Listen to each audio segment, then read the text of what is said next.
পকেটে টাকা আছে আর মাত্র 500 বাবা। গরু মুরগির দাম বেশি, আজকে সবাই মাছ খাবা। চিংড়ি মিংড়ি রুই টুই বল নাকি কাতলা, শিং মাছ নিয়া ভাবিরে জোল রানতে কোন পাতলা।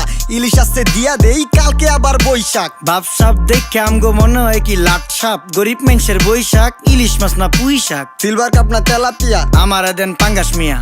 এই মাছ ধরতেও ঘিন লাগে হাত দিয়া। দেখছেন কি কয়, হের লাগে গিনা। বাজারের সব জিনিসই স্বর্ণের দামে কিনা। হ ঘু খায় সব মাছে, কালার খায় পাঙ্গাসে। ডিম পারে মুরগি আর ব্যথা পায় রাজা হাসে। দুঃখ কমু কার কাছে, টাকা নেই কা হাজার হাজার। চলো বাবা যাইয়া দেখি কি অবস্থা কাঁচা বাজার। ওই মিয়া হাত দিবেন না, মরিচের কেজি 1000। দেখতাছেন না মরিচ গার্ড দিতে রাখছি বডি গার্ড। এইটা আবার কোন পাট? আলিপ লাইলার সিনবাদ। যেইটা ধরুম স্টক করুম তয় তরকারি জিন্দাবাদ। 80 টাকার বেগুন, বেগুনের অনেক গুণ। বেগুন লেয়া হইছে খুন, আমার দেন ধুন্দুল। পটল লন, কহিলন, লাউ নাইলে কদু। তোর মুখে অনেক মধু।